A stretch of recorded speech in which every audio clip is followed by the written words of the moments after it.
All right, gang. So we're live Friday with Fred. Won't have Miss Jody with us today, but we'll muddle through anyway. She had an obligation of mentoring things she's doing, so it'll all be good.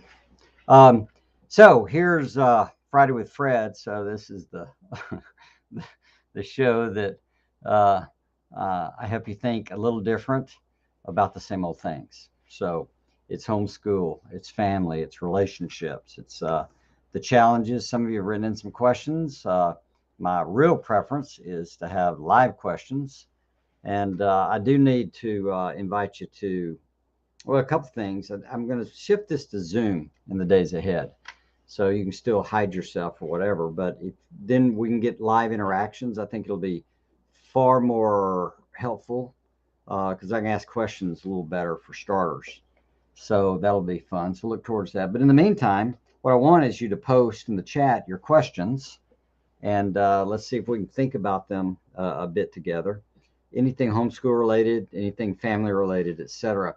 Do let me know if you hear me. Just shout out, say loud and clear, or I'm here, or where you're from, anything like that.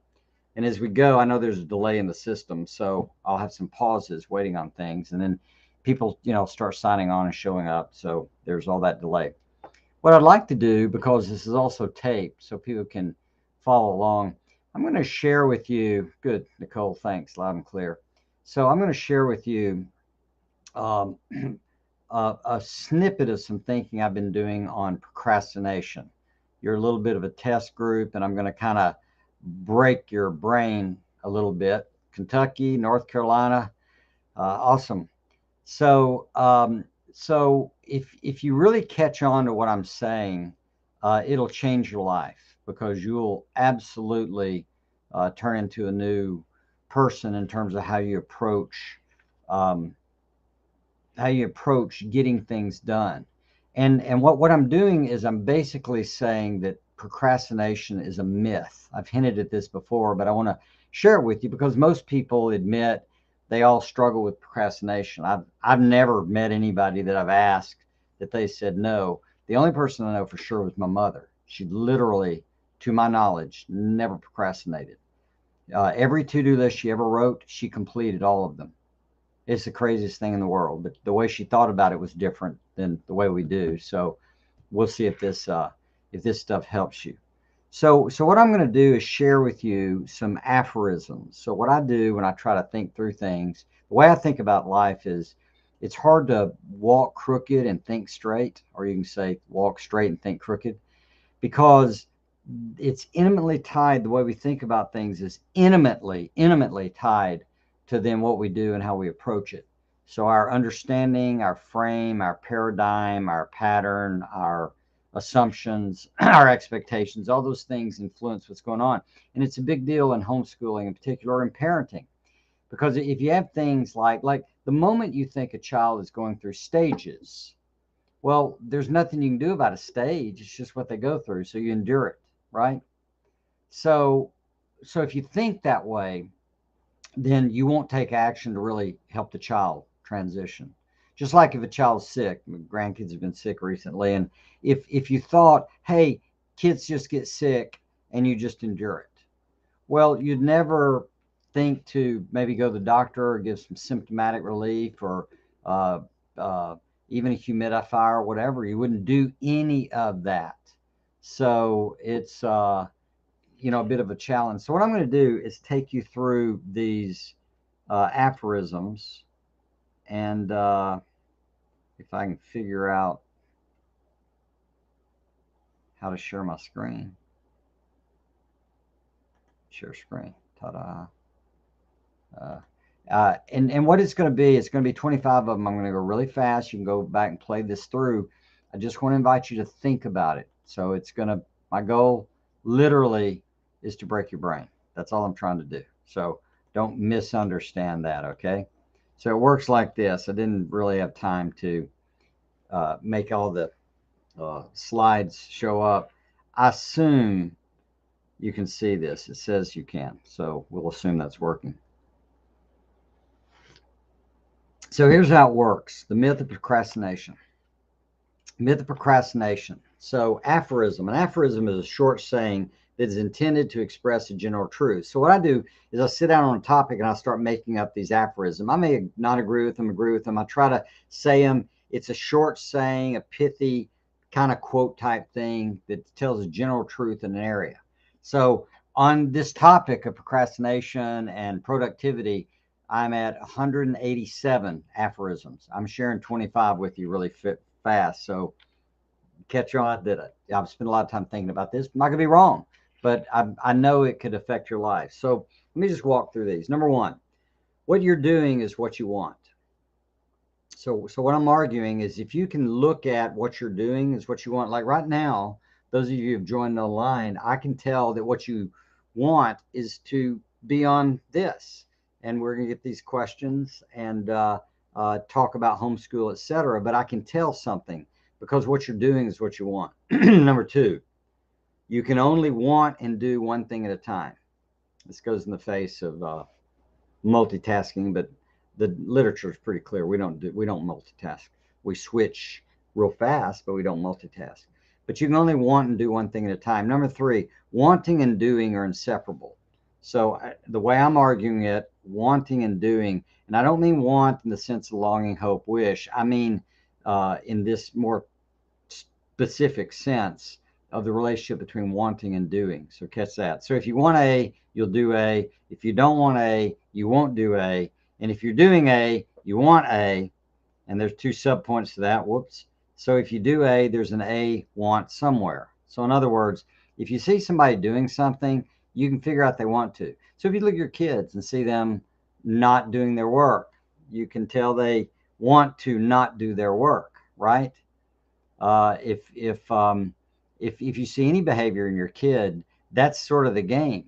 You're trying to figure out how to get them to want to do what you want them to do.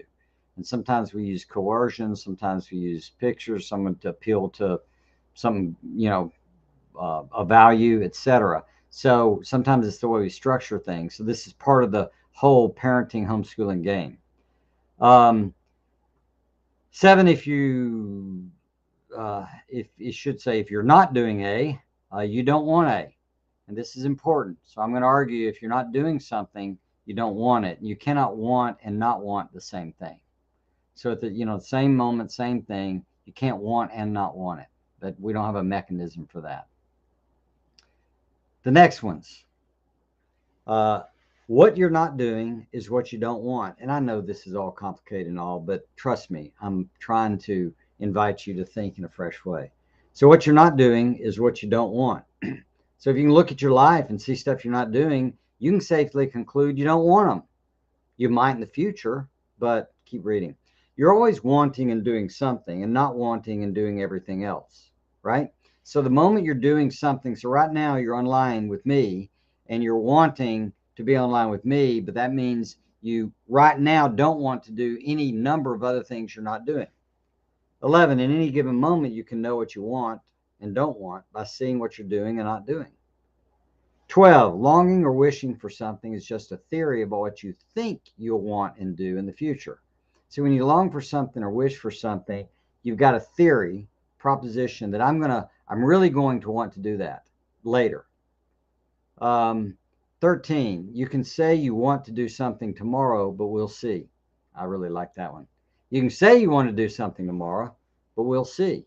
Yeah, I want to go blah, blah, blah. Right. And then we'll see when it gets there. Do you? 14, you can't willpower something you don't want. And I think this is really important. I could spend time on all of these and will someday, but you really can't willpower something you don't want. This is part of the challenge with your kids, trying to get them to willpower something they don't want, helping them to understand why they want to do their math or spelling or whatever it is. And the want to is not exactly just inside of them. Maybe they want to go play. Maybe they want to get school over with. Maybe they want to please you. Maybe they want to not be in trouble. Maybe they don't want to have to do the math lesson again the next day. It could be anything. Maybe they're competing with their kids. So there are lots of games with what we want in the environment, but you can't just willpower something you don't want. Number 15, no one can legitimately say, I'm doing this and I don't want to. I'm doing this and I don't want to. They might as well say, I'm doing this because I don't want to. And obviously that's gobbledygook. If you're doing it to prove someone wrong, then there's your want. At least you got that. Wake up. Now here's where the good ones come. You ready? These last few. Wake up and quit saying you want to win the lotto when you never buy a ticket. Wake up and quit saying you want to win the lotto when you never buy a ticket. Wake up and quit saying you don't want your job when you keep showing up to work. Wake up and quit saying you want something when there's no evidence to prove it. See, this is getting close to the problem with procrastination. And if you can start waking up and quit saying you want something that you haven't worked on at all, you're getting to a new place, because you're going to say, so I don't want it. Now you can then ask, do I want to want it? And work on your own motivation like you might your kid. So I'm talking to moms and dads here. Or you can own up that you don't want it. You just let it go. So all that energy and pain and suffering and distraction can just go away. Number 19, if you want it someday, you don't want it today. If you want it someday, you don't want it today. Number 20, no deadline, no want. All true wants have an expiration date. If you want it, you will set a deadline. And number 22 is sort of the key to knowing if you really want something. If you're ready to act and have a deadline you'll keep, then you can safely conclude you know what you want. Probably, because we've got to get to the moment. So your readiness to act and having a deadline, that's going to tell you if you want something. So here are the last ones about procrastination. Number 23. Procrastination is the suffering you experience when you pretend you want to do something you do not want to do. It's the suffering you experience when you pretend you want to do something that you don't want to do. Because that's what's going on. You're not doing it. So you don't want to. But you're pretending you want to. So you beat yourself up about it.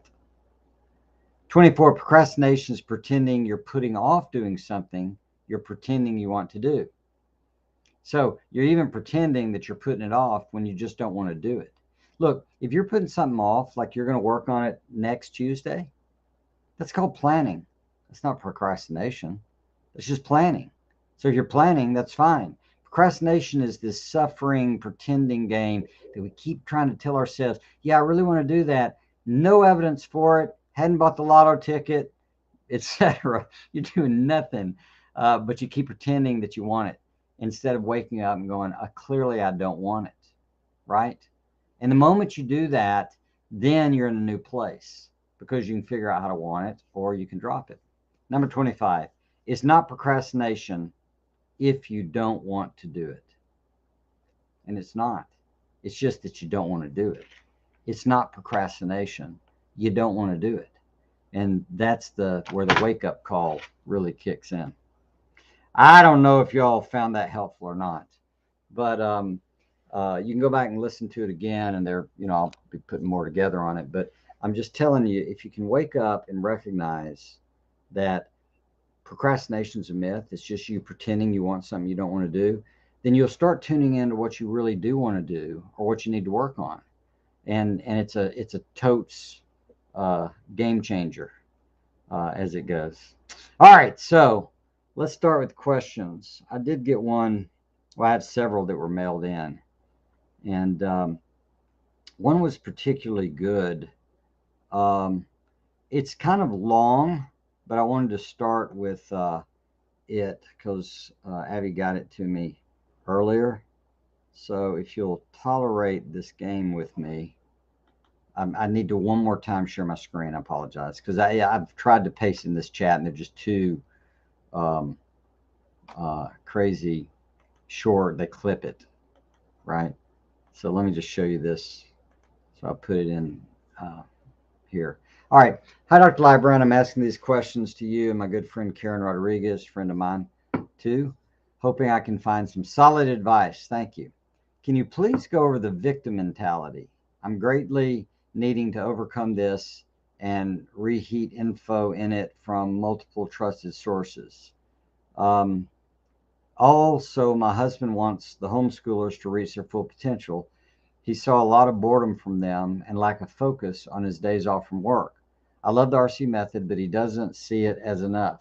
So instead of them going through their flashcards using the RC method, I'm having them take out 20, write them down, and solve it, then write a wrong pile, and to repeat the wrong pile at the end of tomorrow's stack and remove the right pile. I'm hoping this will help with the boredom and challenge them more and get them to Saxon books more quickly. I've also increased the copy work to do, having my vocabulary age son write a few of his vocabulary daily.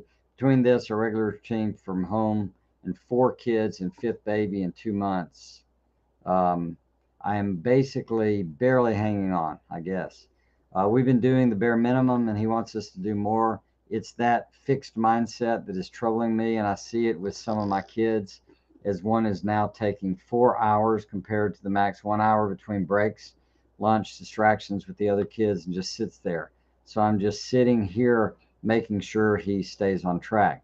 Husband's wanting them to take standardized tests, see how they stack up their grade level. This seems to be like a blow to me. I thought I was doing enough and want more. It's one thing for me to give myself grace in this season, which I've been, but I know that we're just not on the same page. Can you help me find a solution to these ramblings? I won't be able to join today, but if you could speak to my situation, that'd be great. All right. So, yeah, there are a lot of things going on here. And, when you have 4 kids, I don't know the age, but my guess would be, let's say you've had 5 every other year, roughly.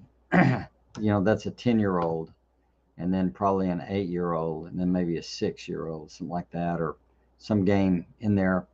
I'm guessing. So it's always helpful if you tell me the age of your kids.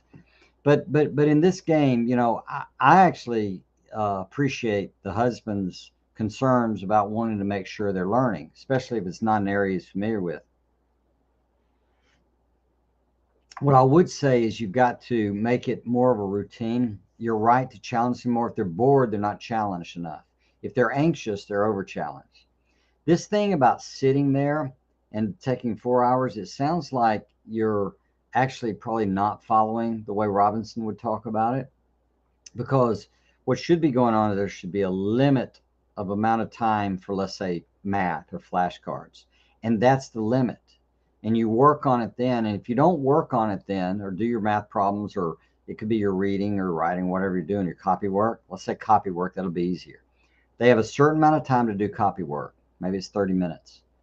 If they don't get the copy work done in that time, that becomes homework in the afternoon or later in the day. Not then. You change subjects, because your kids need to learn how to focus in a time constraint. They're going to have to do it for jobs. They're going to have to do it for tests. They're going to have to do it in life. I mean, goodness gracious, they need to learn this so they'll show up to their own wedding on time, right? That's the game. And that's part of the challenge. The other piece is, being realistic about what you're facing with the number of kids and all. But the more you have to sit there and work with your child, the worse it's going to be. If you're a necessary component, you're not growing them to become independent learners. You want them to learn to get their work done. And you can be around, but you can't sit by them and make sure they do it. You got to have a different plan. And in our experience, our story, we learned to set a time frame and have them a reasonable amount that was challenging enough but not anxiety producing. Get it done. If you don't get it done, you got to do it later. And that was the game. So they were really in touch and in tune with the fact that they had control over it. As far as fixed mindset and victim, I think he said something like that. That's all about control. And control and victim, et cetera, is all about, do you realize that it's up to you? Whether you get disciplined, whether you get in trouble, whether you learn this stuff, that really it's not my job to be your teacher. It's your job to be your teacher. It's my job to help cause you to be a good teacher to yourself. And that's mindset that's going to make the difference. because that thinking will give rise to strategies that will work. Um, if I would say you're really wanting to find out from your husband, you need a really good conversation, not just about, hey, they're learning with cooking, cleaning, and all the rest of this stuff. He's concerned about the kids being academically equipped to make it in this life, right? To be able to go to college if they want to have that option. So you need to understand that y'all want to really measure it somehow. And it needs to be measuring how much math are they getting done? Where are they getting to? Like math, if you have a 10-year-old or an 8-year-old even, they can start in 5-4, something like that. And they can do a certain number of problems a day. Maybe it's a lesson, maybe it's half lesson, but a certain number of problems. You do those problems and in a limited period of time. And if they don't get done, they have homework. But the goal is to maintain about 90% or better in accuracy or in right answers. The answers they get wrong, they have to fix and redo. That's how they learn. And you always have a percent. You have a number of problems they've got to complete in a period of time. You should have a number of pages they should read. You have a number of lines of copy work to do, and in that way the child starts taking ownership. They may not initially take ownership, but if you'll stick with it, they will in time. They'll learn to look at their math and go, I don't feel like this, so what? And then they'll do it. So that would be a good start. But I would get a clear idea from your husband of how would he measure if the homeschool is doing well. Not just a thing about they don't seem challenged, they seem bored. That's a measure. But what is it they're supposed to be learning? And I don't have any idea why children would be sitting around doing nothing. I mean, literally, how would that happen unless you just gave them all the time they wanted to get it done? There's no sense of deadline. They've got to have a deadline for what you're expecting of them. Even if you're getting them to sweep a room, you want to say, hey, I want this room. I'm going to come back in 5 minutes and inspect it. Poof, leave and see what happens. All right. Hopefully that's a good start. Refine the questions, shoot it back to me. That'd be great. All right. So, this thing first time. I'm going to figure this out. Give me 1 second to click a button or two. So people see things, social comment displays, loud and clear. Great. So we're going from the top to the bottom. Illinois, Arizona, North Carolina. Man, no one from Taiwan. We'll work on that. All right. So Arizona. I asked you a question via email this morning. I hope you can get to it. Sarah. Well, Sarah, I don't know if I saw it.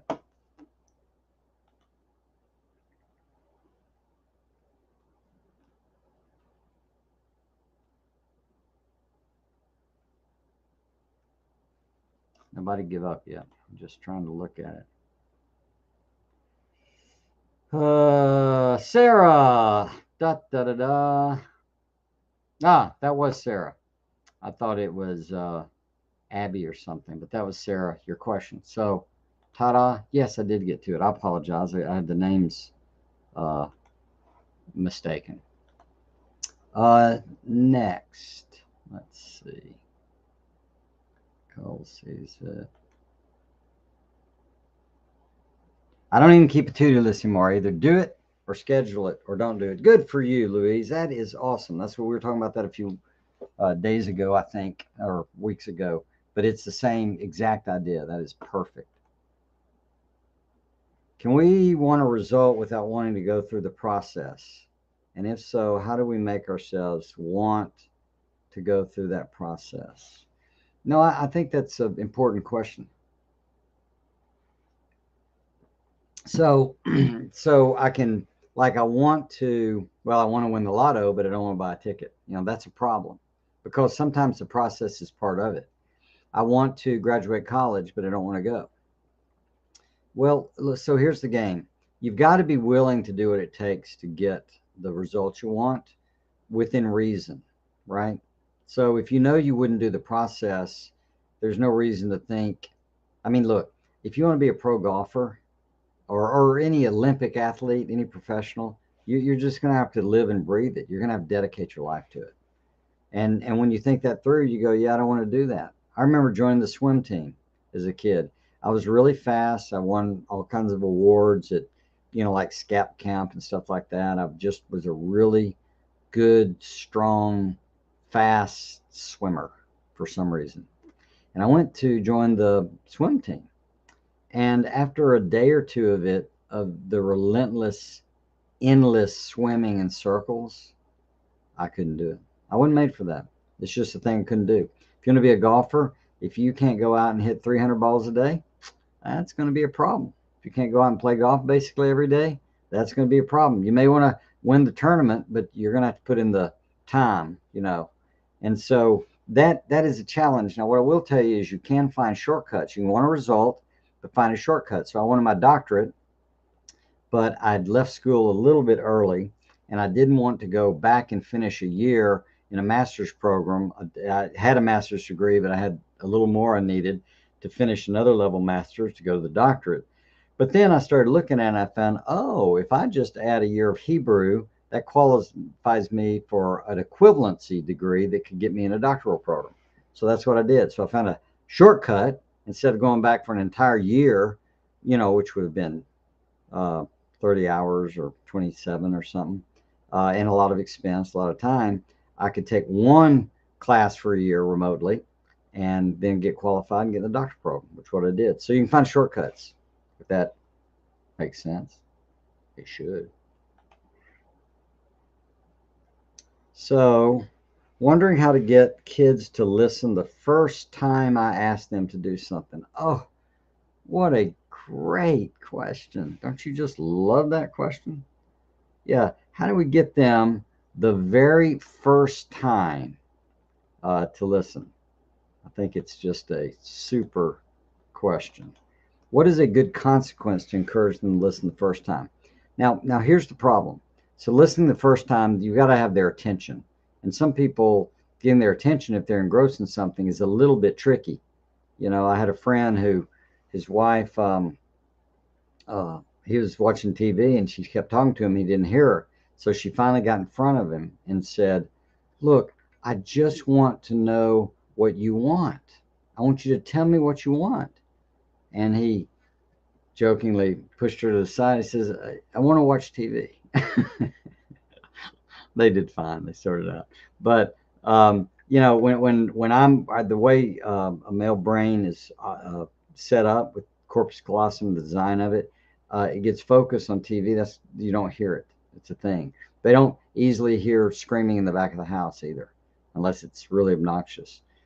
Female brain much more prone, just as a pattern, to notice and be aware of sounds in the back and thoughts from yesterday. It's more integrated, more holistic, more whole, whereas the male is a little more like focused. So, wondering how to get kids to listen the first time I ask them to do something. And pretty much all behavior is this way. It's what gets rewarded gets done. That's how, if you see it, it's encouraged. So the first and most important thing to do is you actually want to clarify to the kids that you want them to listen the first time. I would say tell them they need to know expectations. Most of the parenting problems we have nowadays have to do with not telling the expectations to the kids. Most of them want to do okay. They just don't know what you want. So you tell them, I want you to do first time. And then I would say second is I want you to repeat back to me what I've said. So the CIA knows this. Somebody gives you a telephone number, they say it back. If it's this kind of thing. So you're asking them to tell you what you said, right? And that means they've listened to you. Just like narration, reading 5 minutes to your kids, stopping and calling on one of your children to say back to you what you just taught, what you just read, is a great way to make sure they're actively listening. So getting them to say back to you, I would say, is crucial. And then the consequence I would start with would, this is sort of a thing that's positive, more like that. So I would be prone to say, when they do it, like you might even have a chart. Um, when they do it like 10 times in a row, you'll take them for ice cream, or 10 times in a row you'll dance a jig for them or something like that. I don't know. My kids always like to see me dance for some weird reason, or they said they did. Maybe because I look so pathetic. um, but I don't know for sure. But I would say something like that. So what you do is you get in your mind a behavior. I want to see this. I want to discourage everything else. But mostly this is, if they would say to you the first time you ask them, and then they repeat it to you, right? So I want you to go get your backpack and your shoes because we're leaving in 5 minutes. What did I say? I mean, you can give them that feedback. And they say, you said put my shoes in the backpack and throw them away in 5 minutes. And you get to go, nope, good try. Let's try it again. And then you say it again. Go get your backpack and your shoes because we're leaving in 5 minutes, right? So I bet if you try that and figure some uh, uh, uh, positive consequence when they get to a certain number. So the negative is they miss out on it. You don't have to overcomplicate this thing. Reward and consequences, you want to escalate them. This is very important. Start with something little. If that takes care of it, it's great. And you don't have to do this over and over for the rest of their life. You just want to get them a habit or get them to understand, hi, you can do it. So give that a try. I think that's a pretty good direction. I hope. Think. Mary Hart said ages 7, 5, 3, and 1. So I guess this was, I don't have the name, but I'm assuming that's who I was talking about with the 10. I was guessing maybe 10. So there's 7, 5, 3, 1, and somebody about to be born. Okay, so I was just off a little. Um, yeah, so, math. I mean, we didn't even really do much in the way of school for kids at 5 or 6, 3 and 1 for sure. A 7-year-old, a first grader, there's no place for them to be. Can the child read?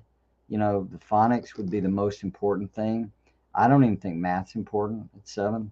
The correlation between knowing math early and doing well later is none. America's great early, uh, and then by the end of high school, we're in 20th or 30th place. So, yeah. So the main thing with little ones, besides learning work discipline and a little period of time, whatever else, and you can start doing copy work, and you can start doing some math facts. But the main thing is learn phonics and to learn to read. And I'd say spending a lot of time narrating, reading to them would be a good move. But you're just at the beginning of it. So if your husband wants some more challenge, that's again not a good it's not a clear definition of what that means. Challenge to what end? What's the result? Listening first time kiddos are 9 and 11. Okay, great. That's for the questions that'll be helpful. All right. Whew. I'm out of questions, I think. Here in Kentucky. Yep. All right. So what's on your mind? I've got some more I can look at, but I'm quite interested in what you're in real time asking.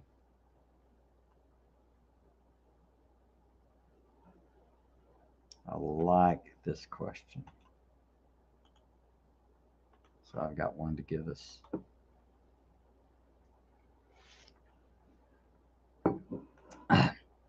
So Evie says, on listening, is it too much to expect them to listen when I call them from downstairs? Yes, it's too much to expect them to listen when you call them from downstairs if you haven't taught them. So you look at kids and you look at any behavior, and I promise if y'all would just do this, it'll change your life.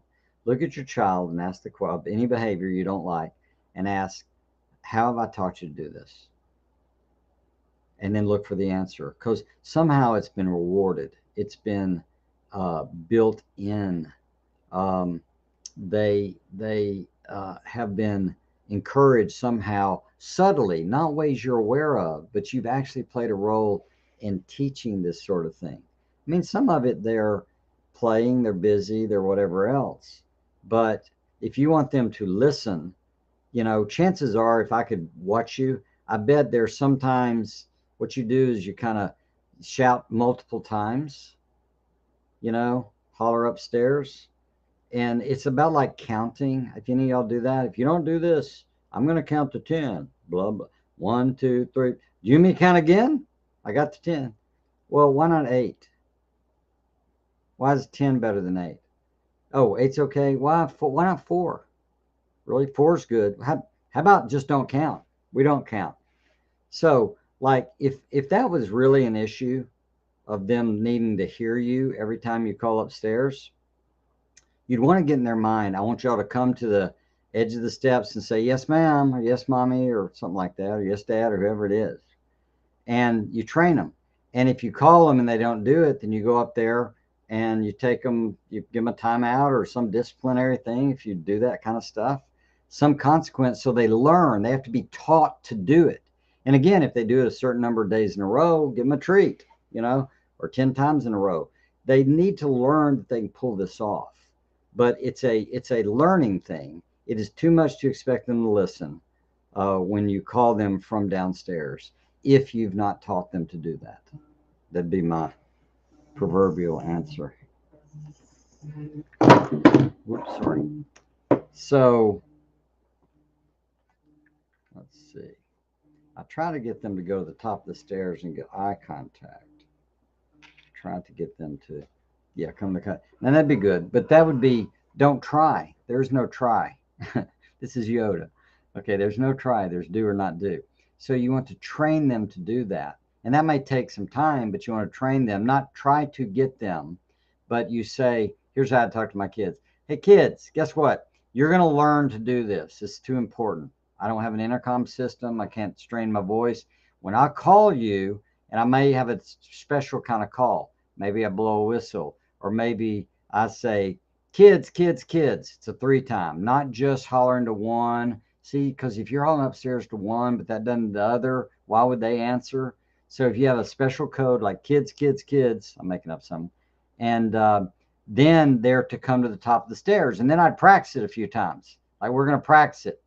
And you do it and get them to come and look down. You got to train them in doing this. It's going to take a little time, but it is a training thing. And you tell them, we're going to learn this. I don't know how much pain we're all going to go through and how long it's going to take, but we're going to learn it. And the sooner you learn it, the way better it's going to be. Life's going to be so much better. So pitch in and help me. And you could ask them, say, look, if we do this, if y'all do this for all week, like Monday through Friday, we'll just do Monday through Friday. If you do it every time I do it, when you all do that Monday through Friday, then we're going to go blah, you know, special swim day. We'll go to a museum. I'll go buy you ice cream. I'll get you your own bag of, you know, your own block of Velveeta cheese. I don't know, whatever you care. We had a son that we gave that to Christmas. So whatever it is. Thank you. 7-year-old can read, is in maybe 12th book. 5-year-old finishing up phonics. 3-year-old just playing. Yeah, the 3-year-old should be just playing. Yeah, so there's the reading, and the reading schedule should be working. You should have a number of pages and a certain amount of reading time. I think you should still be reading to all these kids together. The 3-year-old could be that. So a period of homeschooling should be you reading books and then narrating, getting them to tell you back a little something they've heard or understood. And then find out again from your husband, what does he want the 7-year-old to be at? What are we aiming for? How would he measure it? I have an 11-year-old who whines about anything I tell her to do that she doesn't want to do. After a whining, she finally will do it. I ignore it because I'm not sure if I should start giving consequences because it's becoming quite draining, I guess. So this is a great example. Everybody, look, tune in here. This is really useful. So here's the story. I tell her to do something. She whines for a while. I ignore, and then she starts doing. So that's the training. You've taught her to do this. And let me just tell you, there are parents all over the place that would take this because they don't get to finally do it. They get the tell them, they whine, and it just keeps going. So you're already ahead of most parents if she's doing it. What you're saying is it's draining to have to ignore her and listen to her whining, right? So again, what you want her to do is to understand. You'd be telling her, look, I appreciate that you finally do things. Uh, I'm sorry I have to tell you stuff, but I'm a parent and that's how it goes, right? If you'd go ahead and do everything I want you to do without me having to tell you, I wouldn't tell you. That'd be great. But I have to tell you stuff and then you get it done. I like that part of the game. And when you're a mommy, you're going to have the same thing. Was it a girl? Yeah, tell her. So if she's a mommy, um, you're going to do the same thing. You're going to tell the kids stuff to do because there's a reason parents are kind of in charge uh, with brain and age and experience. So I want you to do this, but we got to get the whining part to go out. And what you want in behavioral development is you want to give them a replacement behavior. So it's not just don't whine. If you ever tell your children don't do that, don't, that's not giving them good instruction. That doesn't help them understand what they need to learn. You need to tell them what you need them to do. Just like having a goal, don't is no good. Don't overeat. That's not a good goal. A good goal would be what can you eat and how much, right? Focus on that. So with this whining thing, it's not whining. You want her to say something like, yes, mother. Yes, ma'am. Right on it. You know, yes, Miss Daisy. I don't know. Something that's instead of whining, what I want instead of whining. So, look, I ask you, and now you're whining. You're not doing the yes, ma'am. I'm on it. Something like that. Um, and then she does it. And again, if she does this enough days in a row, some kind of prize tweet. Listen, I wouldn't do this with everything. Just do like one behavioral change at a time. But if you want to give her some trade off, a girl like this, if she's doing it, I can almost guarantee you, if you'd sit down and say, I apologize, I have taught you the wrong thing. Somehow I've taught you to whine before you do something. And it's my fault and I'm taking it on myself. I tell you to do something and you do get it done. And that's amazing. That's what I want. What we need is the whining to be replaced by something else. So my thought would be you'd say, yes, ma'am, or yes, mother. Do you have something else you come up with that you could say to let me know you got it and you're going to do it rather than the whining part, right? So, and we're not looking for, good, roll eye. I'm not looking for that. I'm looking for something like positive that'd be good for all of us. Um, I remember my daughter Laura used to run through the room and stop, and she'd go, got it, Dad. Now, it wasn't about any particular thing, but apparently in our system, got it, Dad, was a big deal. So maybe it's just that, got it, Mom. So see if that helps. Excellent. So here's see if I got it. Here's a question. I'm not sure if it all gets in there. Let's see. My 10-year-old son struggles with focusing and taking an excruciatingly long time to read chapter books because the things he reads inspires daydreams, and he goes off on many rabbit trails in his mind. Is this a problem? And if so, how do I help him in that area? How do I help my son branch out in his style of writing? So far, he focuses only on fiction, short stories that have very similar feel to them.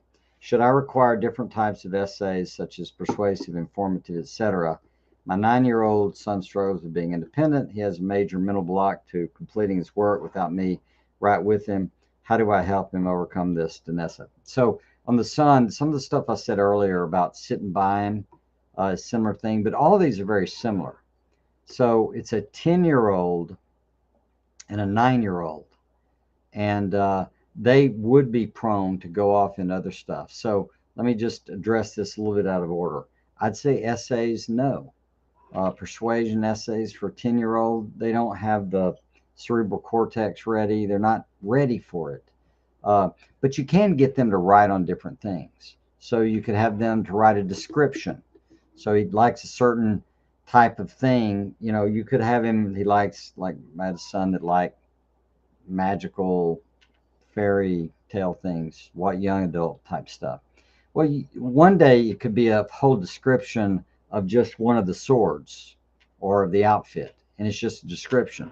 Or you could put a pickle jar and a tomato on top of it, and have them describe that, or something out the window. So they could do description.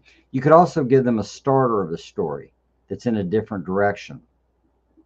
You know, this was not a magical world; it was a mechanical world, and Ribby was a robot who had one assignment, and that was to, okay, so I'm just making this up. So I got a mechanical world, it's a robot. We're not doing magic, we're doing robots. And he has a job, and you're gonna guess what, you're gonna make up something for the job, and then write more about it. So yes, you can direct them, have them do it. However, I say all that to back up and say, so what? He's writing. I wouldn't care at all. Now, the focus of reading, long time to read chapter books, because the things he reads inspires and daydreams. So he doesn't have a deadline, and he doesn't have a limited number of pages. That's what he needs. He needs a deadline, limited number of pages to focus himself. Otherwise, he obviously, if you have forever, you take forever. So he's out here daydreaming, and that's the way it goes. Because I'm thinking about this. If you have to get something read for school in college or high school or whatever, you'll get it read, you know, if you're diligent. And it's the same thing here. Excruciating long time to read chapters, books, daydreams. That's great that he daydreams. That's great that he's imaginative. It's super. But if he has a certain amount of time and a certain number of pages, and if he doesn't get it done, he's going to have to go back and finish reading later. That makes all the difference in the world. We've got to stop pretending that it's okay to give kids all the time they want to work on something. That's not a thing. And it's not even true. You don't give them all the time, because at some point you call them to supper. At some point you make them go to bed. You already have limits, and those are kind of arbitrary too. Why not just go ahead and figure it out to let them focus a lot of energy in a limited period of time for a number of pages, a number of something, and learn how to manage that moment. That's the game. And that makes them develop all kinds of nice things in their character that will carry them throughout life. I think that was enough. Tell me, what other questions?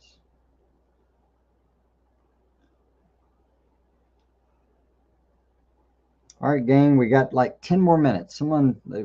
I can probably find one more question myself, but if you have a question, I mean, these are really great. And there's some similar themes. It's usually about getting behaviors to change, or getting our homeschool focused, or something like that. But not the nuances of the situations can vary too.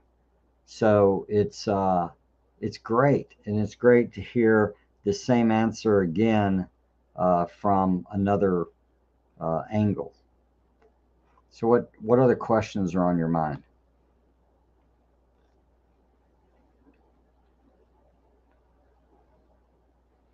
Mm.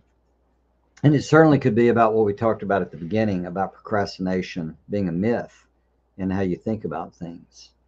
You know, I some years ago I had a friend who, I've told this story, this book over my right here, this parenting book. We're talking about it, and he said, "What do you do about a son that doesn't want to clean his room?"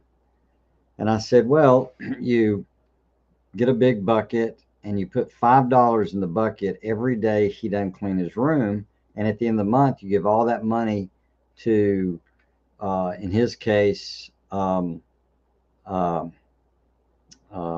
let's say he was a hunter, and he's going to give all that money to PETA, right? So something that he didn't want to give to. If he was a hyper Democrat, I'd have made him give to the Republicans. A hyper Republican give to the Democrats, whatever. So you're going to save up this money if he doesn't do it, and you're going to give this money to a cause you don't believe in. And he looked at me and he said, "Oh, so you don't think he's the problem?" I said, "No, he's not the problem. The question is, do you want him to clean the room?" We know boys can learn to clean their rooms because they go to military and they learn to clean their gun and their place, etc. They can shine their shoes and their belt buckle. That's all golden. So it's it's the problem is, do you want his room clean? Is it his room and he can keep it as he wants, or is there some standard, or have you not explained to him how to get it done and what your expectation is? And he thought about it and said, I don't really care. It's his room. I said, exactly. It's his room. He can just figure that out. If he wants to keep it junky, you may have a standard like we don't leave food up there. We don't leave clothes on the floor. I'm going to make up something. But you have to figure that out. And when you look at things and see a behavior, and that's what I'm saying, in that case, this son's room wasn't clean. I knew enough about this dad to know he knew how to do it. Son's room wasn't clean. That tells me he didn't want to direct his son about his room, because your actions tell you stuff. And if you're not working on something, you don't want to do it. And if you can wake up and admit it, you can start thinking about, how do I get myself to want to do it? Or you can dump it. It's part of the trick. All right, gang, I know there's a delay, so any other questions in here?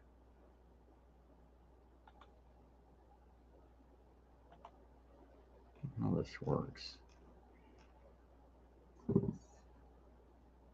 It's summer, which is great. You have a super opportunity to, quote, catch up or get ahead. I will tell you this, in summer, you're making a mistake if you don't have your kids at least reading a good bit in a very healthy way.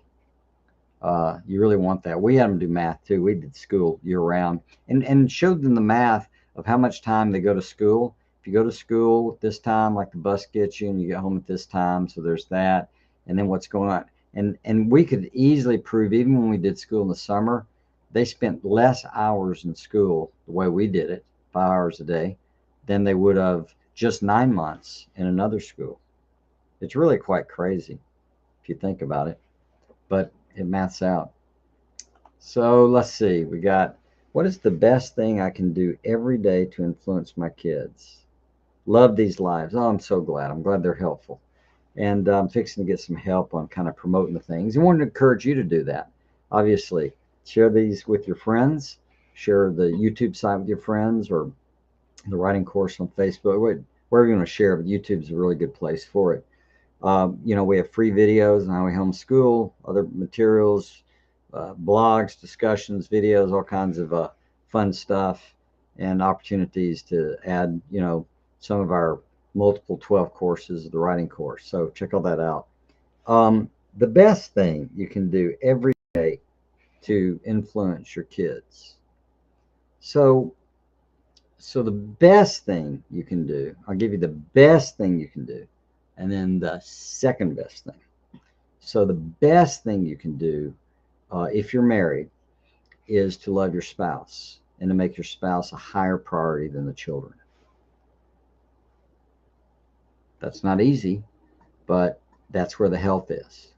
Like, if the kids come and interrupt you and your spouse talking, do you stop and talk to the kids? Because that's just rude. If you have the kids wait and get to a stopping point, that's different. That's why we had the kids would come put their hand on our elbow to let us know they're there, want to ask a question, and we could be polite and stop and say, just a sec, get to it. But the more that